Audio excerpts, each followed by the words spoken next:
और चेतन प्रकाश खुद हमारे साथ जुड़ रहे हैं। चेतन, आपसे मैं जानना चाहूंगा, सालों से आपने एक ये मुहिम छेड़ रखी है, आप स्टिंग ऑपरेशन करते हैं, बाकायदा सबूत के तौर पर अदालत में भी आपकी सीडीज जमा हो चुकी हैं, लेकिन अभी भी कोई फर्क नहीं पड़ता दिखाई दे रहा। आपको लग रहा है कि बहुत लंबी लड़ाई है जो आपको ये लड़नी है? असल लड़ाई तो लंबी है, क्योंकि पुलिस वाले बिना पैसे लिए मानते ही नहीं है।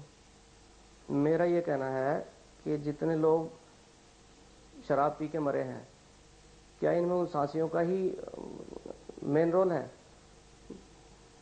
जो शराब बेचने वाले, जो अवैध शराब की बिक्री करते हैं, क्या उन्हीं का रोल है इसमें? उनके ऊपर इन्होंने 304A वगैरह के जो मुकदमे दर्ज किए हैं, हत्या के मुकदमे, क्या उसमें पुलिस भागीदार नहीं है?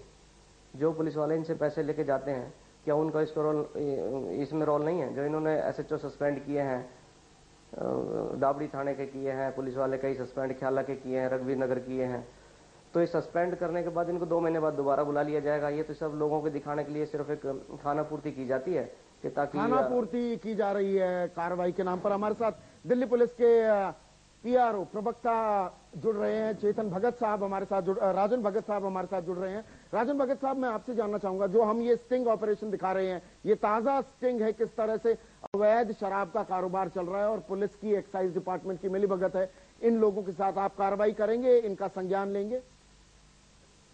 मैं ये बताना चाहूंगा कि दिल्ली पुलिस किसी भी ऐसे व्यक्ति या पुलिस ऑफिसर के खिलाफ कार्रवाई करने में कभी भी नहीं हिचकती, या कभी भी कोई भी कंप्लेंट आती है उसकी तफ्तीश करने में कभी पीछे नहीं रहती। बिल्कुल अग्रसर होके हम प्रोएक्टिव अप्रोच से काम करते हैं।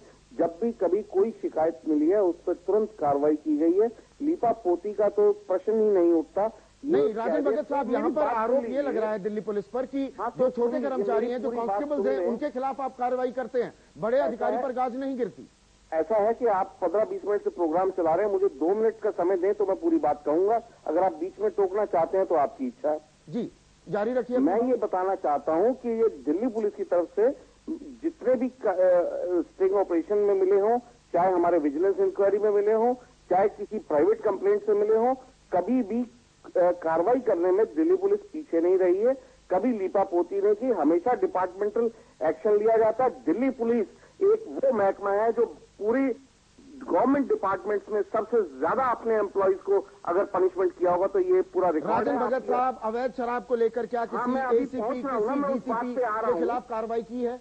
मैं आपको उस बात पे आ रहा हूं, मुझे आप मौका तो दें पूरे बोलने का। अगर आप मेरे से पूरी बात जानना चाहते हैं तो पूरी बात जानने के लिए आपको पूरे बात की तह पे जाना पड़ेगा। खाली आरोप और प्रति आरोप से काम नहीं चलता।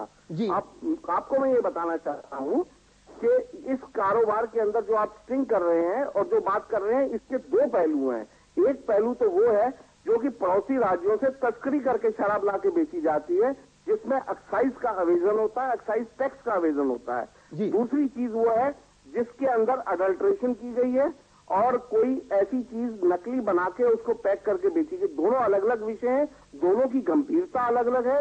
और जो सबसे ज्यादा अडल्ट्रेशन करके बेची गई या कोई ऐसी जहरीली चीज मिला के बेची गई, ऐसी शराब या जो नकली शराब बनाई गई, वो सबसे संगीन जुर्म है और उसी से ये मौतें होती हैं। उसके लिए हमने 1 लाख रुपए का इनाम घोषित किया है। उसकी अगर कोई जानकारी है, ये जानना चाह रहा था, मैं वो बता रहा हूं, मेरे को किसी ACP DCP के खिलाफ कार्रवाई की आपने? ऐसा है कि आप ऐसी कोई चीज बताएं जहां कोई दिल्ली में कहीं पे भी या दिल्ली से बाहर भी, हमने दिल्ली से बाहर जाके रेड करके भी अवैध शराब की फैक्ट्रियां पकड़ी हैं। और अवैध शराब से मेरा मतलब है जो जहरीली अडल्ट्रेटेड शराब। अगर ऐसी कोई जानकारी हमें को देगा और पकड़ी जाएगी और उसमें कोई क्राइमेंस मिलेगी, जिस लेवल की भी ऑफिसर की क्राइमेंस मिलेगी, 25 लोगों की मौत का कौन जिम्मेदार है? इसकी तफ्तीश क्राइम ब्रांच को सौंप दी गई है। अभी सोर्स का पता नहीं लगा है, हम सोर्स के लिए तफ्तीश कर रहे हैं। आपसे भी अपील करते हैं, आम जनता से भी अपील करते हैं, अगर किसी के पास कोई जानकारी है तुरंत दें। 1 लाख रुपए का इनाम है।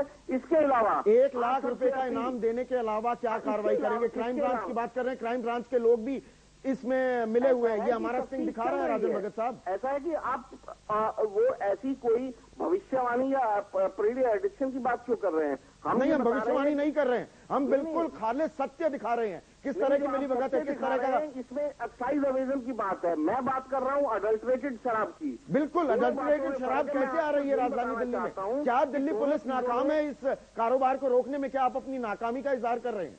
ऐसा है, आप जो मर्जी शब्द का इस्तेमाल करें, जो कहना चाह रहा हूँ आप अगर वो सुनना चाहते हैं तो सुन लीजिए। बहुत बहुत शुक्रिया राजन भगत साहब। राजन भगत साहब की आपने बात सुनी। जो मुझे मोटा मोटा समझ में आया वो ये कि 1 लाख रुपए का इनाम देने को तैयार हैं अगर कोई जानकारी देता है। कार्रवाई क्या की जा रही है मुझे समझ में नहीं आया कि क्या कार्रवाई की जा रही है। एक छोटा सा ब्रेक लेंगे, इस सिलसिले को हम और आगे बढ़ाएंगे और परते खोलेंगे इस गोरख धंधे। ब्रेक के बाद ड्यूटी है